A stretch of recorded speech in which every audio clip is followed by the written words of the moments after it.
الحمد لله نحمده ونصلي ونسلم على حبيبه الكريم أما بعد فأعوذ بالله من الشيطان الرجيم بسم الله الرحمن الرحيم ألم يعن للذين آمنوا أن تخشع قلوبهم لذكر الله وقال الله تبارك وتعالى في مقام آخر فيها يفرق كل أمر حكيم صدق الله مولانا العظيم وصدق رسوله النبي الأمين المعين الكريم ونحن على ذلك لمن الشاهدين ومن الشاكرين والحمد لله رب العالمين.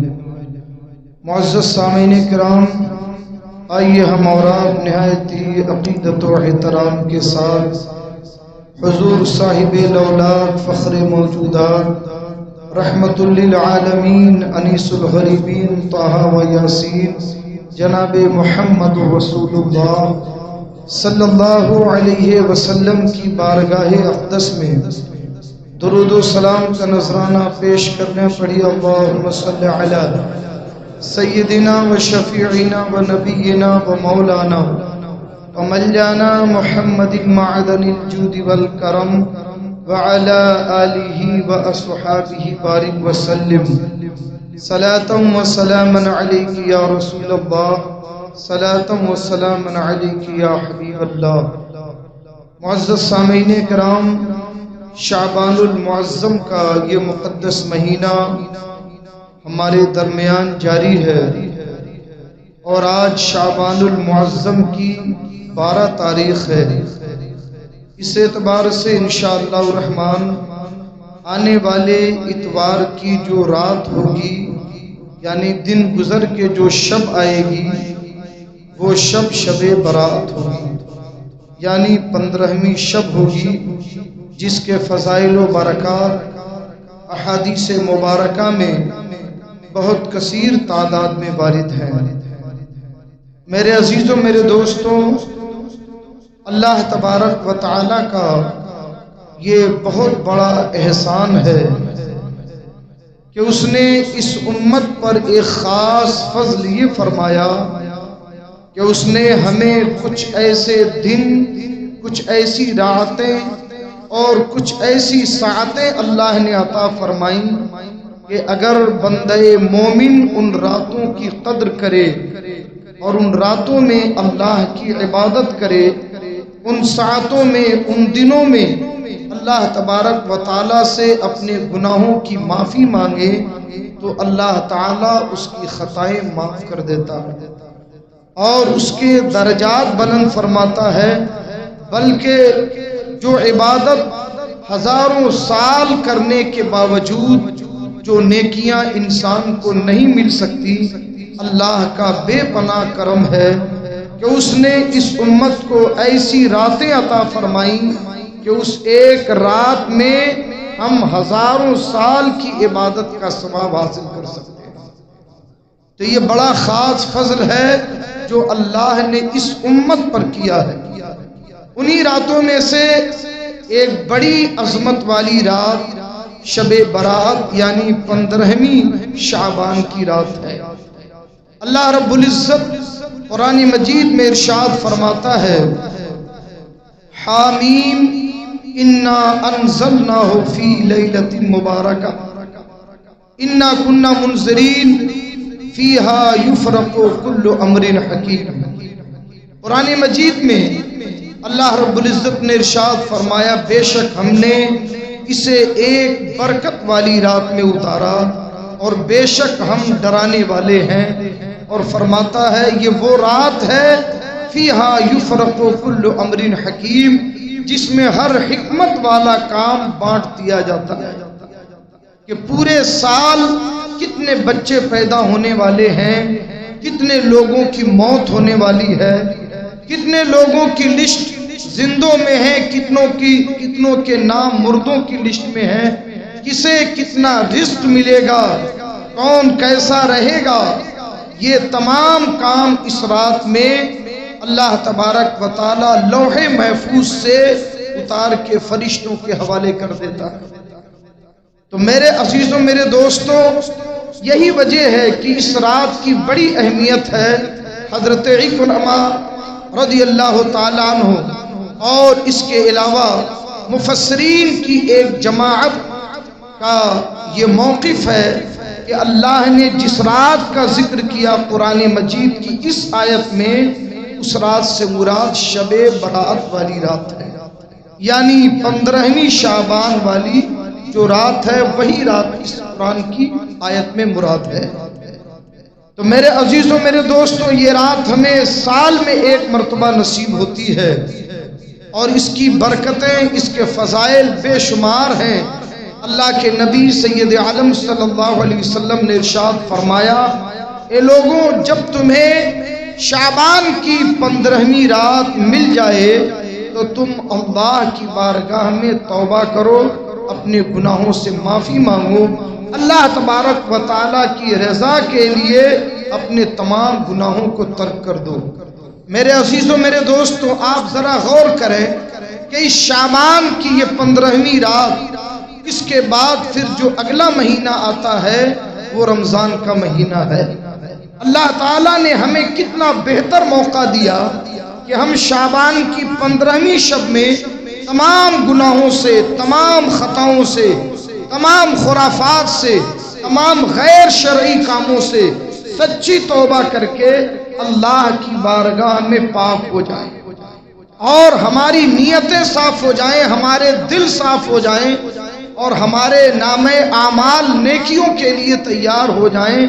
تو پھر رمضان کا جب برکت والا مہینہ شروع ہو تو اولے وقت سے، اولے ساعت سے، بلکہ پہلے سیکنڈ سے ہی ہم رمضان کی برکتوں کو اپنے دامن میں بھر سکیں۔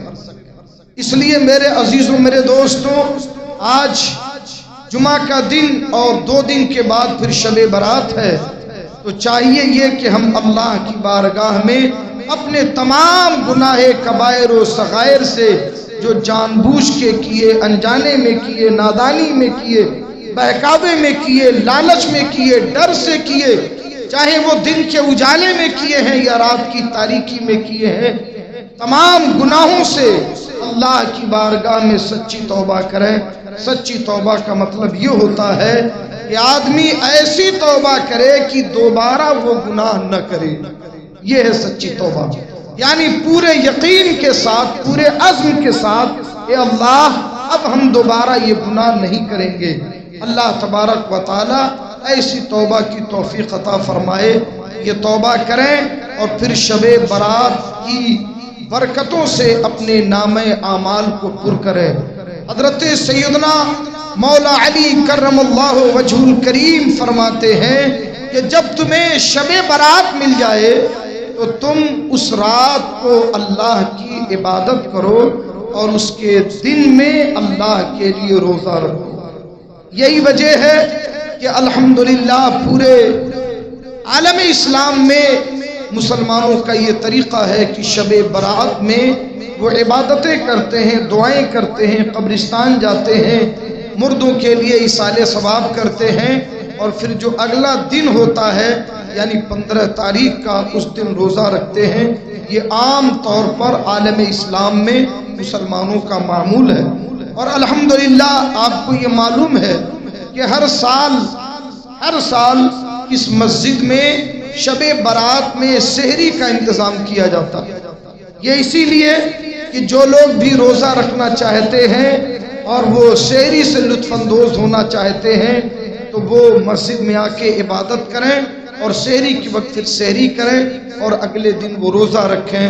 کچھ ایسے نوجوان ہیں الحمدللہ جو سالوں سے اس مسجد میں اپنی طرف سے سحری کا انتظام کرتے ہیں۔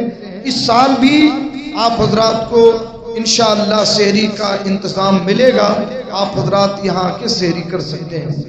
بہرحال میں عرض یہ کر رہا تھا کہ یہ بڑی برکت والی رات ہے جو ہمارے درمیان آنے والی ہے۔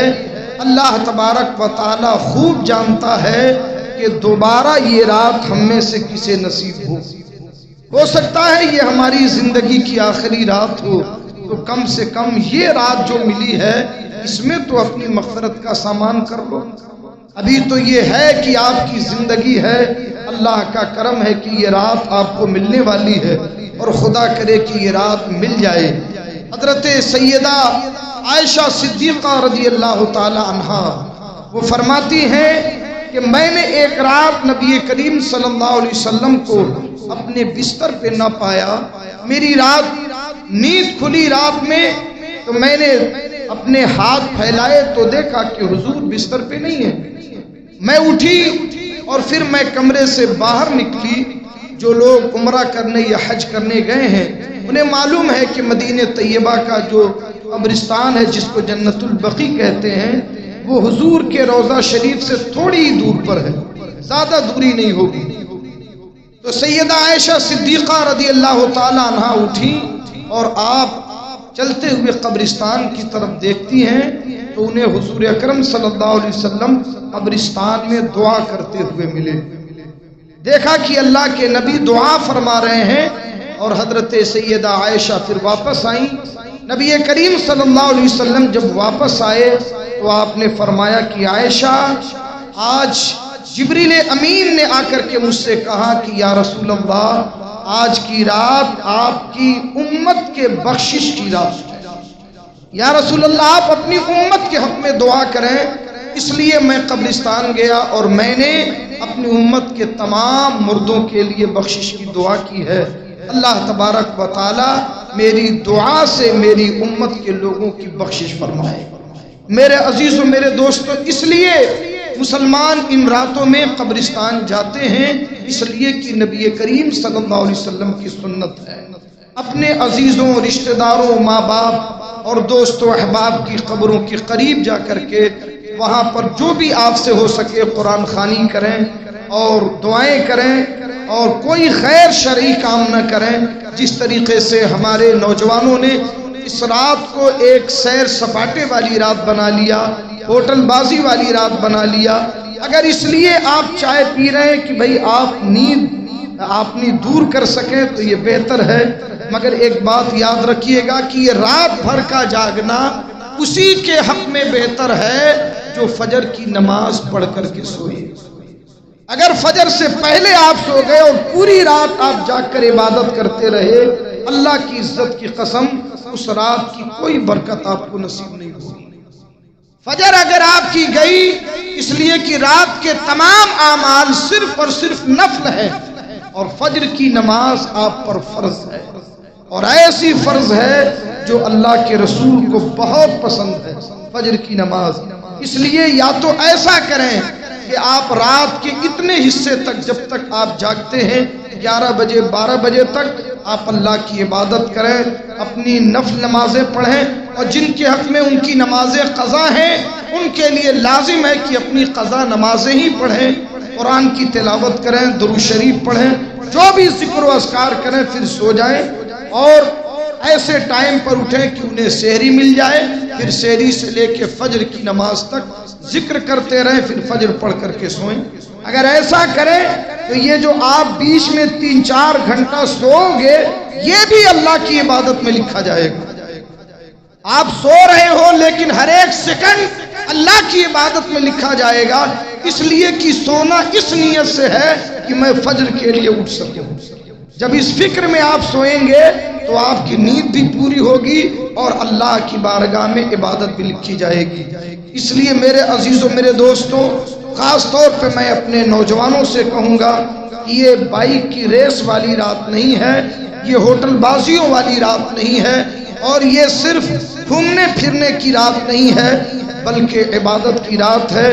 قبرستان ادب سے جائیں، اہتمام سے جائیں، اور وہاں جا کر کے جو شرعی طریقہ ہے اس طریقے سے فاتحہ کریں، مردوں کو ایصال ثواب کریں۔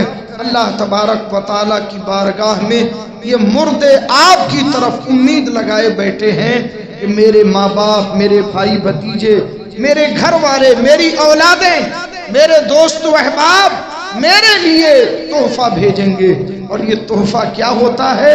اللہ کے ذکر کا تحفہ، ایصال ثواب کا تحفہ، قرآن پاک پڑھنے کا تحفہ، نفل نمازیں پڑھ کر کے ان کی روح کو ایصال ثواب کرنے کا تحفہ۔ میرے عزیزوں، میرے دوستوں، اس لیے آپ سے تاکید کی جا رہی ہے کہ آپ ابھی سے تیاری کریں، اس رات کو ضائع نہ کریں، سچی توبہ کریں۔ اللہ تبارک و تعالی ہر سچی توبہ کرنے والے کی توبہ کو قبول فرماتا ہے۔ حضرت سیدنا مالک بن دینار رضی اللہ تعالیٰ عنہ بڑے پائے کے بہت بڑے اولیاء میں آپ کا شمار ہوتا ہے۔ حضرت مالک بن دینار کی زندگی بچپن سے نیک زندگی نہ تھی کہ وہ بچپن سے مادرزاد ولی ہوں اور انہوں نے ایک اچھی زندگی گزاری ہو، بلکہ آپ کے شروع کے حالات بہت ہی ناگفتہ بہ تھے۔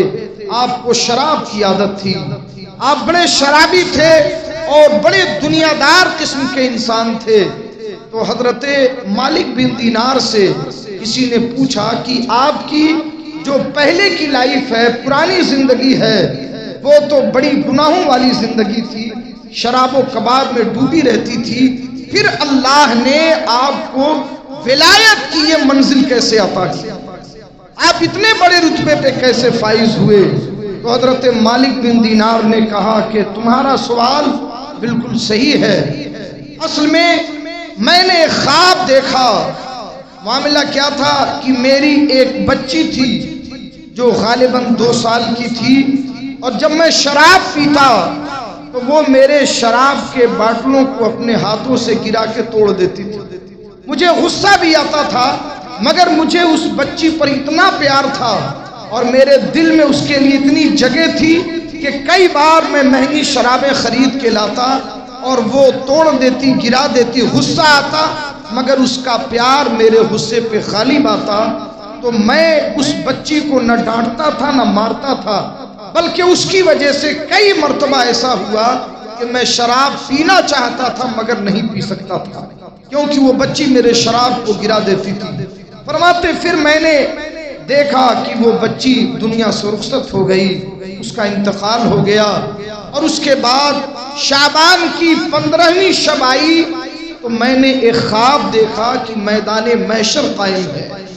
میں نے دیکھا میدان محشر قائم ہے اور ایک بڑا ہی خوفناک اژدہا، بڑا ہی خطرناک قسم کا ایک سانپ میرے پیچھے لگا ہوا ہے، اور وہ منہ پھاڑے میرے پیچھے مجھے نگلنے کے لیے چلا آ رہا ہے۔ میں بھاگ رہا ہوں، وہ دوڑا رہا ہے۔ میں چاہ رہا ہوں کہ کوئی میری مدد کرے، کوئی مجھے بچائے، کوئی اس اژدہے سے نجات دلائے، مگر کوئی نظر نہیں آتا۔ دوڑتے دوڑتے میں تھک گیا، وہ میرے پیچھے لگا ہے، قریب ہے کہ مجھے نگل لے گا۔ میں نے ایک بڑے ہی خوبصورت ایک بوڑھے شخص کو دیکھا۔ میں نے کہا اللہ کے بندے، اس اژدہے سے میری حفاظت کر، مجھے اس اژدہے سے نجات دلا۔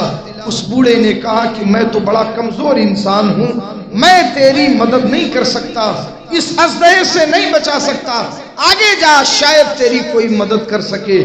فرماتے ہیں کہ میں اور آگے بڑھا، آگے بڑھتے بڑھتے پھر میں نے ایک بوڑھے کو دیکھا، اس سے بھی میں نے التجا کی۔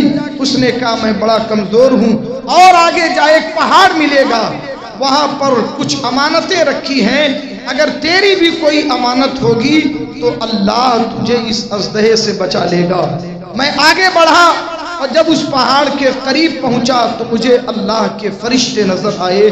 فرشتوں نے کہا کہ دروازہ کھول دو، شاید اس کی کوئی امانت یہاں رکھی ہو اور یہ اللہ کے عذاب سے بچ جائے۔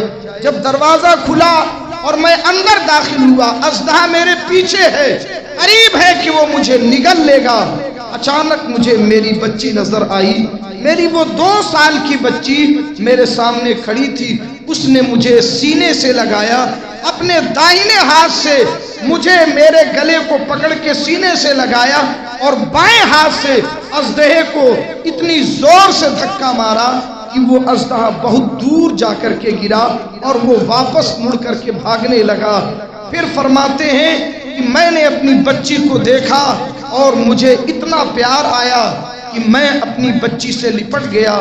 میری بچی نے کہا اے ابو جان، الم یعنی للذین آمنوا ان تخشع قلوبہم لذکر اللہ، کیا ابھی بھی ایمان والوں کے لیے وقت نہیں آیا کہ ان کے دل اللہ کے خوف سے کانپ جائیں؟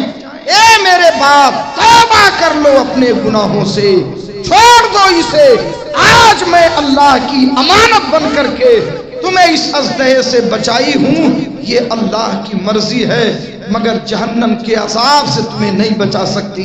اگر بچنا چاہتا ہے تو اپنے تمام برے اعمال سے توبہ کر کے اللہ کے راستے پر آ جاؤ۔ پھر میرا خواب ٹوٹ گیا، اور جب خواب ٹوٹا ہے تو میری حالت بڑی عجیب تھی، میں زار و قطار روتا رہا، پورا دن روتا رہا، پوری رات روتا رہا، اتنا رویا کہ میرے آنکھوں کے ذریعے میرے گناہ پانی بن کر کے بہ گئے، اور جب میں خاموش ہوا تو میرا دل گناہوں سے پاک ہو چکا تھا، میرا وجود گناہوں کی رغبت اور لذت سے بے نیاز ہو چکا تھا۔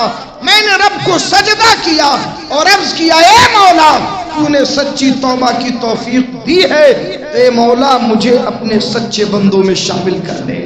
میرے عزیزوں، میرے دوستوں، حضرت سیدنا مالک بن دینار کہتے ہیں وہی دن ہے میں نے گناہوں کو چھوڑا تو دوبارہ گناہوں کی طرف جانا تو بڑی بات ہے، میں نے ان کا خیال بھی اپنے دل میں نہیں لایا۔ میں نے اللہ کے لیے تمام گناہوں کو ترک کر دیا اور اللہ کی رضا والی زندگی گزاری۔ یہ 15ویں شعبان کی شب تھی جس میں اللہ نے حضرت مالک بن دینار کی توبہ کو قبول کیا تھا۔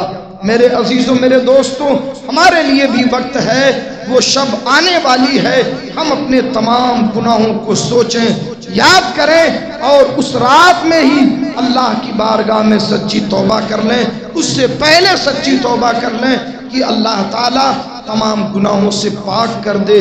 زندگی تو وہی ہے جو اللہ کی رضا میں گزرے، باقی سب دھوکہ ہے، فریب ہے، اور تمام کی تمام چیزیں یہ ہمارے لیے سوائے خرافات اور نجات سے دور کرنے والی ہیں، اس کے علاوہ اور کچھ نہیں۔ صرف زندگی کامیاب وہی ہے جو اللہ کی رضا کے لیے گزرے۔ پروردگار عالم کی بارگاہ میں دعا ہے کہ رب قدیر ہم کو، آپ کو، سب کو اپنے حبیب مکرم صلی اللہ علیہ وسلم کی سنت پر، آپ کی شریعت پر عمل کی توفیق عطا فرمائے، تمام گناہوں سے سچی توبہ کی توفیق عطا فرمائے، اور آنے والی جو شب برات ہے اللہ اس کی برکتوں سے ہمیں اپنا دامن پر کرنے کی توفیق عطا فرمائے اور اس کی تمام برکتوں سے مالا مال فرمائے۔ ایک مسئلے کی وضاحت کر دوں کہ میں ہر سال آپ کو یہ بتاتا ہوں کہ شب برات میں بہت سارے پرچے چھپتے ہیں اور مسجدوں میں آتے ہیں کہ یہ نماز پڑھیں، وہ نماز پڑھیں، 1 مرتبہ سورہ فاتحہ پڑھیں، 10 مرتبہ قل هو اللہ شریف پڑھیں اور 100 رکعت نماز پڑھیں۔ یہ تمام چیزیں ہیں اپنی جگہ، ان کی برکتیں بھی ہیں، مگر جس کی فرض نمازیں اس کے ذمے قضا ہیں۔ بالغ ہونے کے بعد سے جتنی فرض نمازیں آپ کے ذمے قضا ہیں اس سے بڑھ کر آپ کے لیے کوئی نماز نہیں ہے۔ آپ ایک دم کلیئر سنیے، کوئی بھی، چاہے وہ صلاۃ التسبیح کی نماز ہو، چاہے وہ تہجد کی نماز ہو، چاہے کوئی بھی نفل نماز ہو، آپ کے ذمے جو فرض نماز ہے اس قضا کو پڑھنے کے بجائے آپ کوئی نفل نماز پڑھیں، ایسی کوئی بھی نفل نماز آپ کے حق میں فضیلت والی نہیں جتنی اس قضا کو پڑھنے والی۔ جو آپ سے چھوٹ گئی، جو آپ نے چھوڑ دیا، جو قضا ہو گئی، ان نمازوں کی بھرپائی سب سے پہلے آپ کے اوپر ضروری ہے، کیونکہ قیامت کے دن یہ سوال بالکل نہیں ہوگا کہ تم نے شب برات میں 100 رکعت نفل کیوں نہیں پڑھی، تم نے صلاۃ التسبیح کیوں نہیں پڑھی، یہ سوال بالکل نہیں ہوگا۔ سوال یہ ضرور ہوگا کہ جو 5 وقت نمازیں تم پر فرض تھی وہ تم نے ادا کیوں نہیں کیا، اور اس کا جواب دینا ہی پڑے گا۔ اس لیے آپ بالغ ہونے کے بعد سے آج تک اپنی عمر کا حساب لگائیں، جتنی فرض نمازیں، فجر کی، ظہر کی، عصر کی، مغرب کی، عشاء کی اور 3 رکعت وتر کی، یہ تمام نمازیں ہیں جو آپ نے قضا کی ہیں تو اسے ہر حال میں پڑھنا ہے۔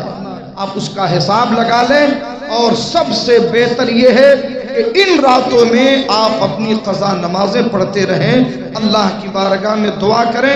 اور اگر آپ اپنی زندگی کا ایک معمول بنا لیں کہ ہر فجر میں 2 فجر قضا بھی پڑھ لیں گے، ہر ظہر میں 2 ظہر قضا بھی پڑھ لیں گے، ہر عصر میں 2 عصر قضا بھی پڑھ لیں گے، ہر مغرب میں 2 مغرب قضا بھی پڑھ لیں گے، تو انشاءاللہ بہت جلدی آپ کی تمام نمازوں کی بھرپائی ہو جائے گی۔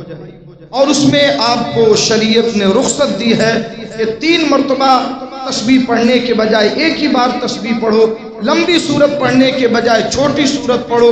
آپ کو سنت پڑھنی نہیں ہے، صرف فرض کی نمازیں پڑھنی ہیں، اور فرض میں بھی تخفیف ہے۔ آپ تحیات مکمل کرنے کے بعد درود شریف کا ایک مکمل صیغہ پڑھ کے سلام پھیر لو۔ مطلب یہ گنجائش آپ کو دی گئی ہے کہ آپ جلد سے جلد اپنی قضا نمازوں کی بھرپائی کر پائیں۔ تو میرے عزیزوں، میرے دوستوں، اس مسئلے کو یاد رکھیں۔ ہاں، جن کے حق میں ان کی نمازیں قضا نہیں ہیں، بے شک وہ نفل نمازیں پڑھیں، بے شک وہ پڑھیں، ان کی برکتیں انہیں ضرور نصیب ہوں گی، ان کے فضائل و برکات سے اللہ ان کے دامن کو پر کرے گا۔ اللہ تعالی ہمیں حق سمجھنے، حق پر عمل کرنے اور حضور کی شریعت کو فالو کرنے کی توفیق عطا فرمائے۔ استغفر اللہ ربی من کل ذنب و اتوب الیہ۔ السلام علیکم ورحمۃ اللہ وبرکاتہ۔